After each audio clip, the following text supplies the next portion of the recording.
सनातन संस्कृति पर कुठाराघात और अल्पसंख्यक के नाम पर जो देश को लूटा जा रहा है, अपने ही देश में हिंदुत्व की सरकार कहने वाले राजनेता जैन सरस्वती नित्यानंद जी महाराज, कृपालु महाराज, प्रज्ञा सिंह ठाकुर जो हिंदुत्व के प्रखर सनातनी की रक्षा सुरक्षा में लगे हुए हैं, उनके हित का काम कर रहे थे। उन्हीं पर यहाँ की सरकारें षड्यंत्र कर उनको जेल में डाला और भी कई जो सनातनी संत हैं उनको जेल में रखने का काम किया गया। गौ गंगा गीता गायत्री और संतों पर हो रही अत्याचार पर अंकुश लगाने के लिए सनातन संस्कृति रक्षा दल उनके मंसूबों को कामयाब नहीं होने देगी।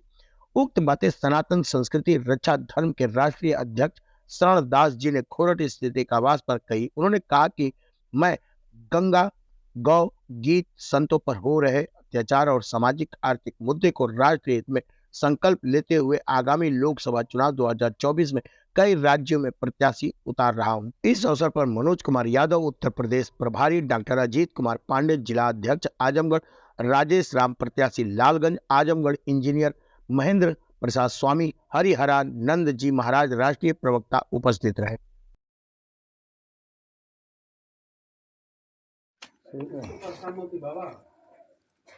जय सनातन, जय हिंद, जय भारत।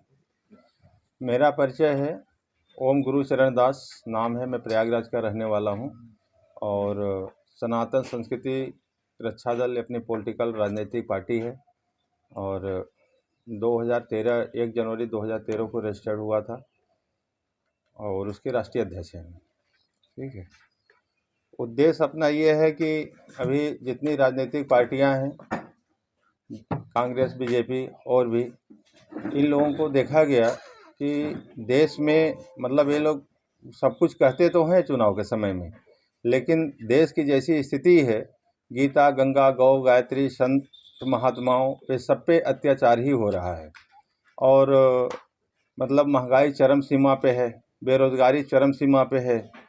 इन सारी चीज़ों को देखते हुए हम जबकि संत समाज से हैं, भगवान के भक्त हैं, गुरुओं के भक्त हैं, गुरु की सेवा, गौ माता की सेवा करना हमारा बहुत पुराना सेवा रहा है। तो मुझे इन मतलब देश की राष्ट्र की पीड़ा को देख करके अभी राजनीति में आना पड़ा और अपने सारे संगठन के साथ मतलब 2013 में हमारी पार्टी रजिस्टर्ड हुई। 2014 में चुनाव भी लड़े थे उत्तर प्रदेश से, देखिए बनारस से, प्रयागराज से, आजमगढ़ से, अमेठी से, रायबरेली, प्रतापगढ़, 5-6 जगह से। उसमें पहली बार हमने लोकसभा का चुनाव लड़ा। इसके बाद कंटिन्यू हम चुनाव मैदान में हैं। हर मतलब स्टेट का होता है मुख्यमंत्री वाला, तो उसमें भी महाराष्ट्र से चुनाव लड़ा, झारखंड से लड़ा, उत्तर प्रदेश में तो है ही हैं, दिल्ली से भी लड़ते हैं और 2019 में भी हमने कई राज्यों में महाराष्ट्र, उत्तर प्रदेश और आपके झारखंड, बिहार, दिल्ली, कई राज्यों में उस समय भी चुनाव लड़े। अब इस समय 2024 आया है। 2024 में हम अपने कम से कम मिनिमम 300 कैंडिडेट उतार रहे हैं, जिसमें 100 की 106 की लिस्ट आ गई है और बाकी अभी नोटिफिकेशन आज हो जा रहा है या कल तक हो ही जाएगा ज़्यादा से ज़्यादा। तो मतलब 300-400 के कैंडिडेट, मतलब टारगेट तो है मेरा 543, लेकिन दक्षिण भारत वगैरह अभी हमारी उतनी पहुंच नहीं है।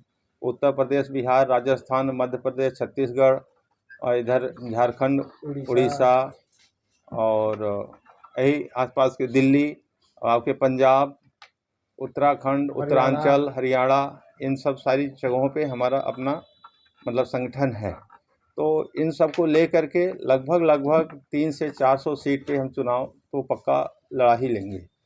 जीत हार तो भविष्य के हाथ में होता है। अब यह नरेंद्र मोदी जी जैसा हम तो कह नहीं सकते कि 400 पार है।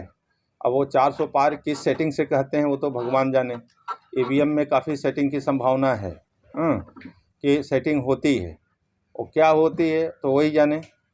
निर्वाचन आयोग से संबंधित उनका जो भी अपना चल रहा हो, तो काफ़ी जनता में यही जागरूकता है कि ईवीएम की सेटिंग है, तभी इनकी 400 पार कहने का अभी का कोई लक्ष्य नहीं होता है अभी बोलना। वो तो भविष्य के अर्थ में आप अपने जितने काम किए होंगे देश में, उस हिसाब से आपको वोट मिलेंगे। 400 पार कैसे कर सकते हैं? तो इसलिए अभी हम कैंडिडेट उतारने का 400 तक आशा करते हैं और जीत तो भविष्य की बात है। जनता क्या करती है, जनता जनार्दन है, जिसको चुनाव में जिताएगी वो जीतेगा और सेवा आजमगढ़ से करेगा किसे आप देश की। प्रत्याशी बना रहे हैं और मोदी के खिलाफ बनारस से कौन? देखिए, मोदी जी के खिलाफ न कहा करिए, क्योंकि यह बात बड़ा अजीब लगता है हमको, क्योंकि वहाँ केवल मोदी जी ही तो चुनाव लड़ेंगे नहीं, कम से कम 15-20 प्रत्याशी होते हैं। तो 15-20 प्रत्याशी होते हैं, उसमें मोदी जी भी शामिल होते हैं और हम भी शामिल होते हैं, और हम वहाँ से खुद कैंडिडेट हैं। मैं राष्ट्रीय अध्यक्ष हूँ और बनारस से खुद कैंडिडेट हूँ, और आजमगढ़ से अभी ऑप्शन में है 2 कैंडिडेट हैं। राजेश राम, हाँ, लालगंज से एससी सीट है, लालगंज से, वहाँ से राजेश राम है। अभी आजमगढ़ से 2 लोग हैं, अभी जैसे मनोज जी भी हैं और राधे मोहन जी हैं। अब इसमें हम लोग थोड़ा आपस में सेट करके फाइनल कर लेंगे नोटिफिकेशन के बाद कि किसको चुनाव लड़ाना है। हाँ, लेकिन रहेंगे अपने मतलब सेंटर के ही लोग आजमगढ़ में। बाकी वहाँ से वो मतलब राजेश राम हैं, प्रयागराज से संतोष कुमार हैं, मिर्ज़ापुर से उर्मिला देवी हैं, और ऐसे ही भदोही से विजय कुमार हैं, और दिल्ली इधर और भी हैं, दिल्ली से कुछ बता रहे हैं आपको, दिल्ली साउथ दिल्ली से दिलीप हैं, और नई दिल्ली से राजेश सेतिया, और रोहिणी से गंगा बहन हैं, और ऐसे अभी 4 कैंडिडेट और भी वहाँ बाकी रह गए हैं, जो कि 2-4 दिन के अंदर वो फाइनल कर लिए जाएंगे। दिल्ली संपूर्ण 7 कैंडिडेट होते हैं, 7 वहाँ करेंगे।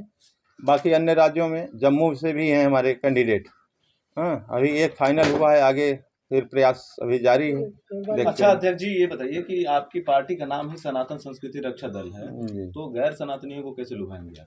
नहीं, देखिए, सनातन जो है ना, हम हिंदूवादी नहीं कह रहे हैं, आप ध्यान दीजिएगा। हाँ, सनातन कह रहा हूँ। हाँ। सनातन भारत में गैर सनातन भी तो लोग हैं। नहीं, सब सनातनी हैं। सब हैं। हाँ, सनातन से ही पैदा हुए हैं। कोई नहीं, सनातन से अलग कोई नहीं है, चाहे हिंदू मुस्लिम सिख ईसाई कहा बहुत जाए। वर्ग है जो नहीं, वो कोई धर्म नहीं है, सनातन ही एक धर्म है। बाकी हिंदू मुस्लिम सिख ईसाई जितने भी हैं ना, ये पंथ हैं। मत है अपने। हाँ, मत है, पंथ हैं, इस ढंग से बोल सकते हैं, संप्रदाय बोल सकते हैं। हाँ, जैसे कि जैन धर्म है, ये संप्रदाय धर्म नहीं है। पंजाब है, पंजाबी लोग हैं, हाँ, गुरु नानक देव, ये संप्रदाय हुआ। क्या एजेंडा रहेगा आपकी पार्टी का? एजेंडा हमारा देखिए, सर्वप्रथम तो ये है, पहला एजेंडा है मुख्य आवश्यकताओं की पूर्ति को सर्वप्रथम प्राथमिकता देगी, जैसे शिक्षा, जल, चिकित्सा, भोजन, आवास, रोजगार, बिजली। राष्ट्रीय सुरक्षा के लिए पार्टी के कार्यालय में योग्य योजनाएं लागू की जाएंगी। जो पढ़े लिखे या डिग्री धारक हैं, उनको रोजगार मुहैया करवाया जाएगा तथा स्वरोजगार के लिए अवसर। सभी जानते हैं, सभी मीडिया के भाई भी जानते हैं, सरकार भी जानते हैं। तो सरकार संत महात्माओं और सज्जनों को मतलब उतनी सुविधा नहीं दे पा रही जितना देना चाहिए। गाय है, पहले गाय देखिए काट करके यहाँ से पैक